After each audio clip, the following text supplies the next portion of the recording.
విశాఖలో వచ్చే ఏడాది ఫిబ్రవరిలో లవ్ ఫెస్టివల్ నిర్వహించాలన్న ప్రతిపాదన వివాదం మారింది. దీనిపై ఇప్పటికే మహిళా సంఘాలు మండిపడుతున్నాయి. తాజాగా వైసీపీ ఎమ్మెల్యే రోజా కూడా దీనిపై మండిపడ్డారు. తెలుగువారి ఆత్మగౌరవం నినాదంగా పోరాటం చేసిన ఎన్టీఆర్ కుమార్తెగా భువనేశ్వరిదేవి మనమరాలిగా బ్రహ్మని ఈ విషయంపై సమాధానం చెప్పాలన్నారు. విదేశీ సంస్కృతిని తెచ్చిపెట్టే క్రమంలో సీఎం చంద్రబాబు ఇలాంటి కార్యక్రమాలకు అవకాశం ఇస్తున్నారని విమర్శించారు.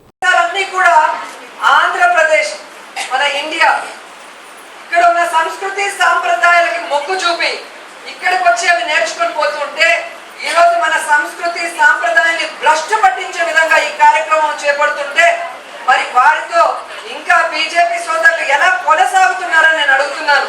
మీకు సిగ్గు చేయడానిపేట్లేదా? మీరు సంస్కృతి సాంప్రదాయాలకు విలువనిస్తామంటారే బీజేపీ నాయకులు, మరి ఇలాంటి చంద్రబాబు నాయుడుతో ఆ పార్టీతో ఎలా పొత్తు పెట్టుకొని ముందుకు నడుస్తున్నారు? వాటిని ఎందుకు ఖండించుకోలేదని నేను అడుగుతున్నాను. అలాగే తెలుగుదేశం పార్టీలో ఉన్న మహిళా ఎమ్మెల్యేలని, మంత్రుల్ని, ఆ పార్టీలో ఉన్న మహిళా నాయకురాలందరినీ అడుగుతున్నాం. రోజా ఒక మాట మాట్లాడితే ఒంటికాల మీద లేచి చంద్రబాబు నాయుడికి కవచంలా నించొని మాట్లాడతారే, ఈరోజు ఆడ జాతిని అవమానించే విధంగా విశాఖ బీచ్ లో ఇలాంటి ఒక కార్యక్రమం చేస్తుంటే మీరెందుకు ఖండించలేదు? దీన్ని మీరు ఖండిస్తారా, ప్రోత్సహిస్తారా అన్నది కూడా ఈరోజు చెప్పాల్సిన అవసరం ఉంది.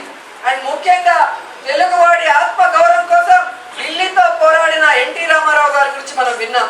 ఈరోజు ఆయన కూతురు భువనేశ్వరి గారు, అలాగే ఆయన మనవరాలు బ్రాహ్మణి గారు, వారిద్దరూ కూడా సమాధానం చెప్పాల్సిన సమయం ఆసన్నమైంది.